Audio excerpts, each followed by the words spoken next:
Dobar den, počituvani gledači. Ova je вашата емисија Македонско издание, која што ја следите секоја втора сабота на каналите 10, 63, 84 и во High Definition 510 на Роджерс телевизија во ова исто време. Нашата реприза се емитува следниот четврток во 5:30 попладне, а за оние кои не следат на интернет, сите емисли после оригиналното емитување перманентно се поставени на нашиот сајт www.MacedonianEdition.TV. Денеска е 13. јуни 2015 година, а ова е 358-та емисија на Македонско издание. Како што знаете, продуцент и водител на сите овие емисии сум јас, Победа Пискачева, и ви благодарам што одлучивте и ова саботно попладне да бидете заедно со нас. Емисијава ја започнуваме со нашата редовна порака.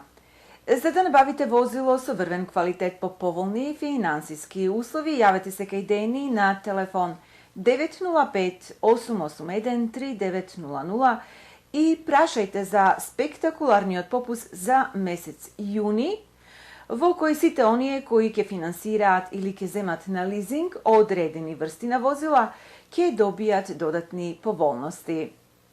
Освен Денис Пасоевиќ, кој е генерален менаџер, можете да ги побарете Бане Јокиć, финансиски менаџер, и Рада Вазиć, која е бизнис менаџер.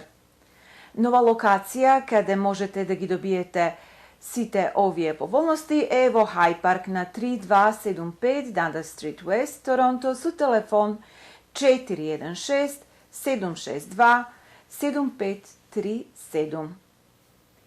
Денешнава емисија ја започнуваме со третиот дел од интервјуто, кое што неодамна го направивме со професор Том Васос, автор на книгата Destination Innovation.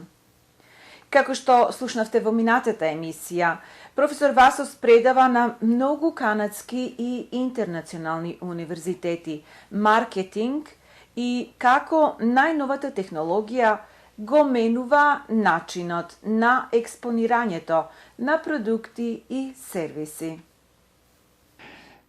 What's really mind-boggling is how dramatic this transformation to mobile devices really has been over the last several years. Just within the last few months, the planet reached something called the mobile moment. That was the moment at which the number of mobile subscriptions has surpassed the population of the planet, because there's some people have multiple mobile accounts, for example. Some other anecdotes I think you would enjoy. For example, more people in the world have access to mobile phones than toothbrushes, and that often surprises people. According to United Nations University, more people in India have access to mobile phones than toilets. So you see the power of this and how important this is as a communications medium. Another statistic that people find interesting, every day there's actually more mobile activations of new mobile accounts than childbirths by a factor of 3 to 1. So mobile subscriptions surpassing childbirths by 3 to 1 ratio. So once again, all this points to the power of mobile devices, how it's transforming people, the way they're communicating, not just for personal reasons, but for business reasons as well. And it's this dramatic transformation, I think, that gets us all excited about how the planet is changing. Some people are very worried about this wave, electrical wave, about all this mobility. What is your view about this? Yes, there's many concerns that arise from mobile devices. There's everything from radiation, using them and how frequently they're by your ear, through to people dying because of texting and driving, for example, even texting and walking accidents, addictions to these devices. So you're kind of moving away from the real world and almost, depending on these entirely. You hear of stories of kids in their teens that are literally sending 2,000 or 3,000 text messages per day. So you have to ask yourself, there's many potential negative aspects. We have to educate people. We have to try to explain to them the nature of some of these problems, that no, you can't text and drive because it's causing deaths around the world. You can't get addicted to the point where you're not able to function properly within your life. You have to be sensitive, although there's no confirmed research that absolutely says this is leading to brain cancer. I don't know about you, but I don't want to take the chance. So most of the time when I'm using my phone, I'm not keeping it by my ear. I'm using the speakerphone on it. And so there's small things you can do to reduce those risks. So understand the potential downsides and react accordingly, not only for yourself, but for your family members, the children in your family, the other adults, etc. So the story of your Macedonian parents. Yes. So more than 60 years ago, my parents came to Canada from Macedonia, and they had 3 children here, myself, an older brother and older sister. And my dad passed away over 20 years ago from lymphoma, so that was very sad and heart-wrenching, of course. My mother's still alive today. She's 92 years old, and she's doing great. She's living at Canadian Macedonian Place, so it's so wonderful to have Canadian Macedonian Place as a place for our elderly parents to live. So just so thankful to John Bitove and all the sponsors and donations that have come in for Canadian Macedonian Place. They always have their annual golf tournament and other things like that we always support to make sure that the funding continues to come in, because it's such a wonderful place for our parents to age, to be with other Macedonians, and really to have that comfort level that in their remaining years. And so we're always thankful of that. So when you visit her, do you speak in Macedonian? Yes, it's interesting. We always break back and forth between Macedonian and English, but I have my favorite times when I visit Canadian Macedonian Place, when I will see many of the older ladies sitting around the main area there. And so I get to talk to them in Macedonian, and I even sing them some Macedonian songs when I learned when I was a child. And so they really get a good laugh out of that. And we would end this interview asking you where people can find your book, or how they can reach you if they need some help in their businesses. Sounds good. Yes, I can be reached on Twitter @TomVassos. And the more information about the book is available at MacedonianEdition.TV. Thank you very much. Thank you. За сите ваши потреби да купите ново или користено возило под поволни финансиски услови и технички да их одржувате дени или рада од Nissan Willowdale ќе ви помогнат на наш јазик 905 881 3900. Оваа телевизиска емисија, која за прв пат беше емитувана на 4 октомври 1998 година, има за цел да го промовира македонското име, нација, историја и култура.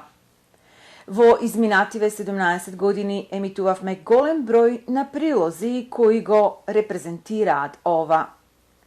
Во некои од наредниве емисии ќе ви репрезираме прилози за највпечатливите настани во македонската комуна во Торонто. Во организација на Канадското македонско историско друштво од Торонто на 12 февруари 2012 година беше одржана промоција на книгата Децата на грчката граѓанска војна од авторите Лорин Данфорд и Рики Ван Бошотен. Салата во која што се одржа оваа промоција беше претесна за да ги собере сите оние заинтересирани кои што дојда да го слушнат едниот од коавторите, професорот Данфорд. Во приложение, почитувани гледачи, проследете дел од овој настан, како и интервјуто што го снимивме со овој автор. Even though Costas Demo, Traian Dimitriou, and I grew up in the children's homes of the opposite side of the conflict, monarchists and communists. Our wish today is the same. This is also a wish of all the Deca Begalci, all the refugees, and all the people that were the victims of the war. Wars bring only a total destruction of the life as we know it as normal. Prevention is far better than destruction. That is why it is time now for reconciliation, peaceful coexistence, tolerance, and understanding. Thank you.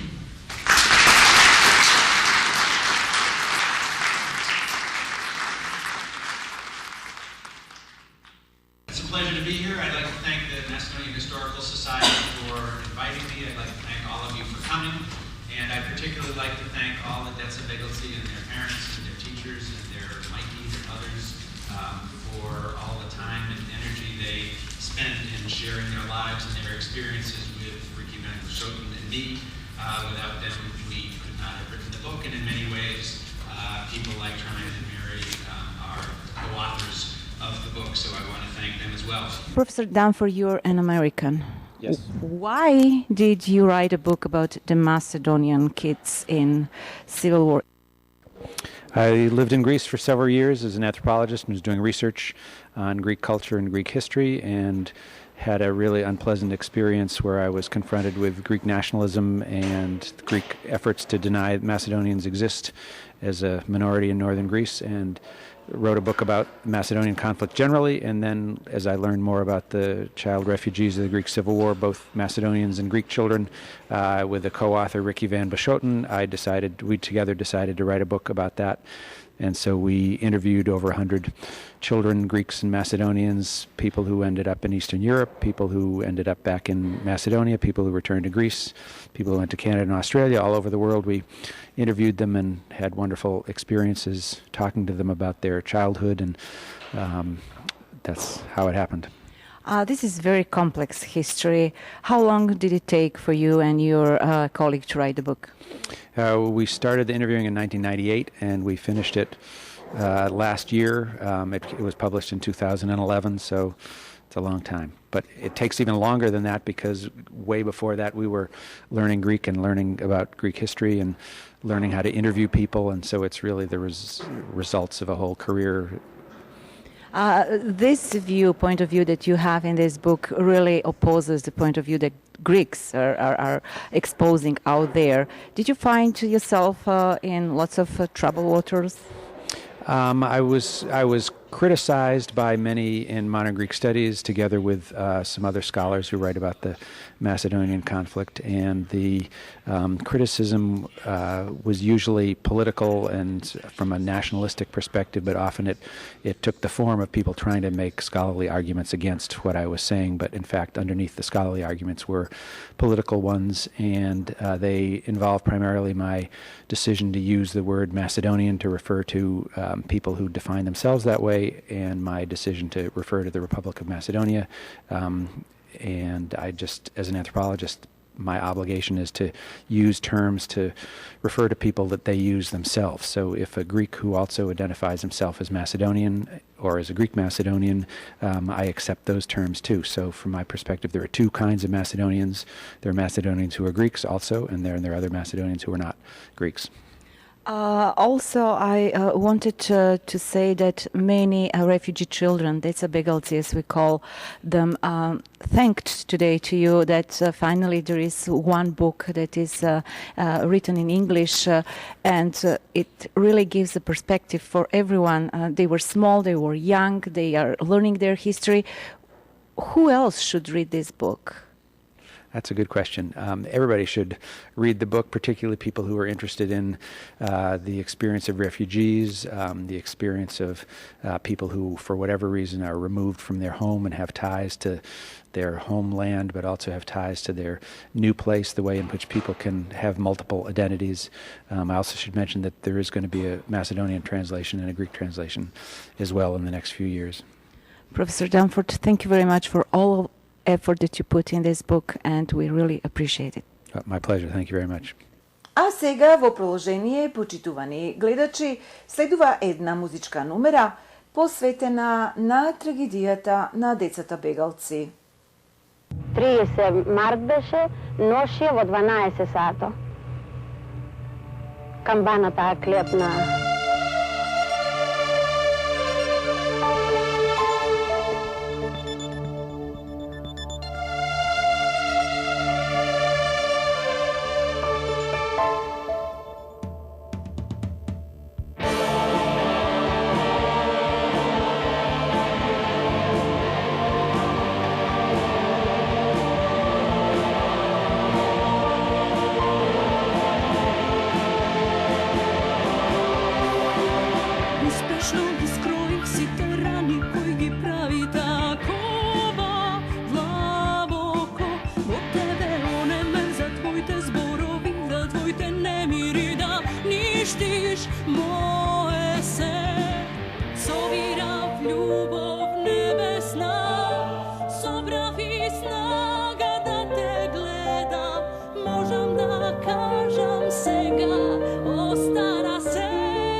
izrasna, razbrav kako da žive.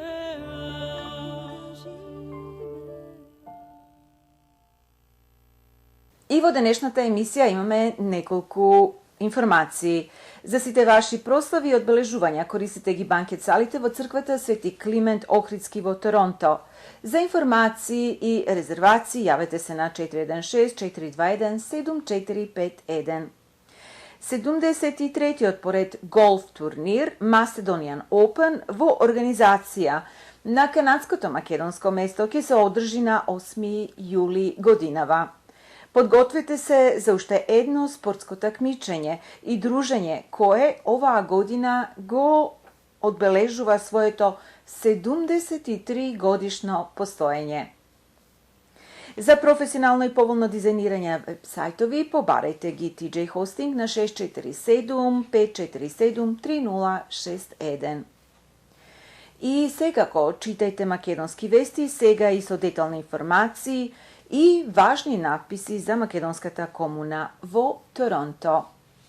За доверливо, професионално и практично пополнување на вашите такси, јавете се на Flint Tax Income Tax сервиси на 416-302-5433 и побарајте го ветско. За сите врсти на животно осигурување, осигурување за критични болести, осигурување на вашиот кредит за куќа, инвалидско и здравствено осигурување, и осигурување кога патувате, јавете се на 647-977-0233. Ние ќе ви помогнеме да го одберете најдоброто и најповолното осигурување за вас.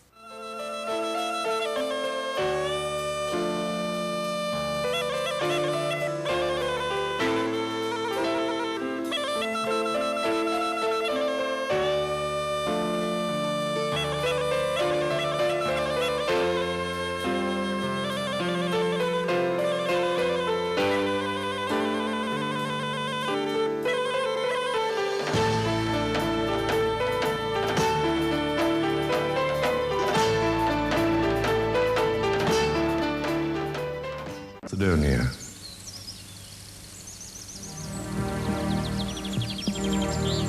Once the veil of night has been lifted, we can see Macedonia bathed in light. The light slowly begins to warm the traditional fishing enclosures of Lake Doiran, the narrow alleys and snow-white houses. Gradually it reveals the mysticism of monasteries, casts a glance over dewy mountains and valleys, and warms the soul of lakes and rivers, hidden attics and secret garrets.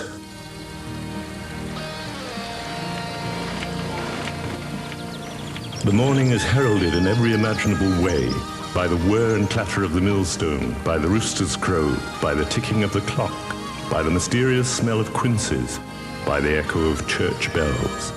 The day is heralded by a synthesis of all possible colors in a wonderful watercolor.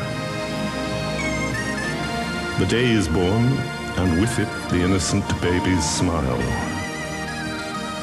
Suddenly, everyone is up. Everyone joins in the rhythm known as life.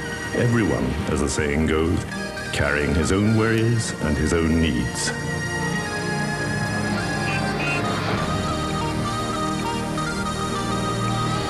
Macedonia is an open land. You can enter Macedonia from all four corners of the world, from the countries it borders, or, if you travel here by plane, you can land at either of the country's two airports, in Ohrid or in Skopje.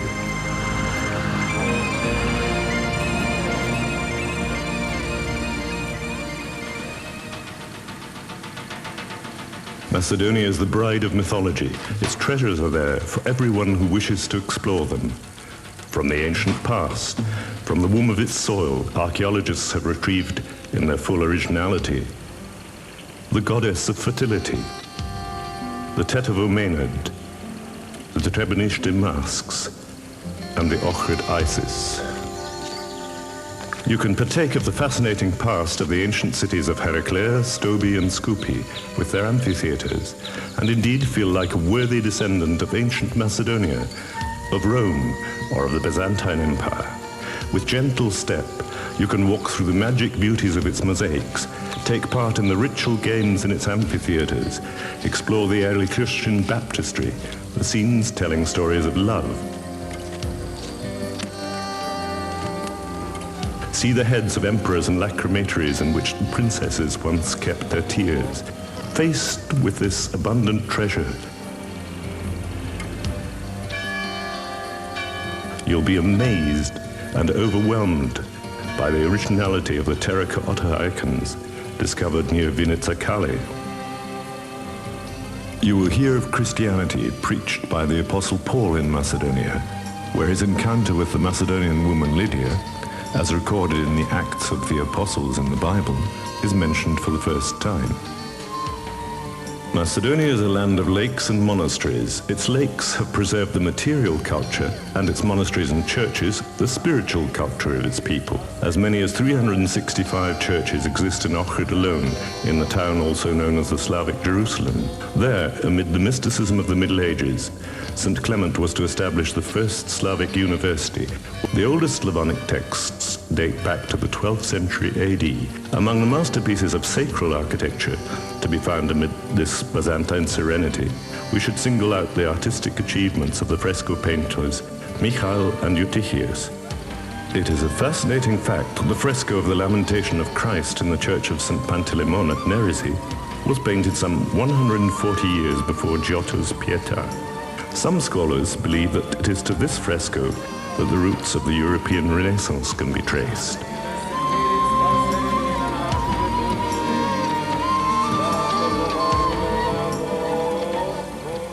The Ottoman Turks appeared and flew over the entire land like birds of the air. This was the 14th century. It marked the end of the Middle Ages and the beginning of a new era. Macedonia was not left out of this process. The Ottomans were to stay in the territory of this land for 5 centuries, and they have left signs of their cultural heritage. It is said that there is no mosque in the world quite like the Painted Mosque, or indeed anything similar to it. Nearly a third of the Macedonian population can satisfy their spiritual needs in the numerous Muslim religious buildings.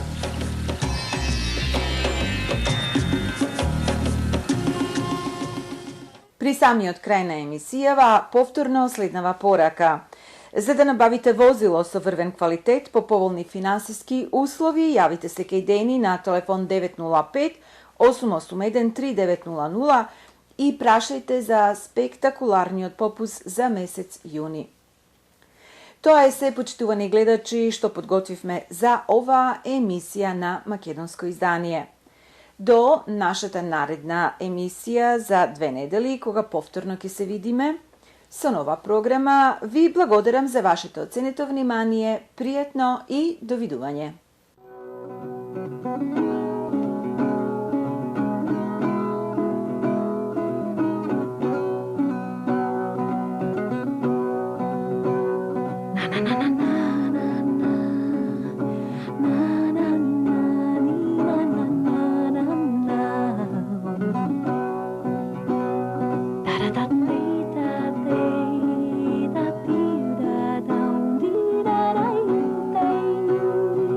da da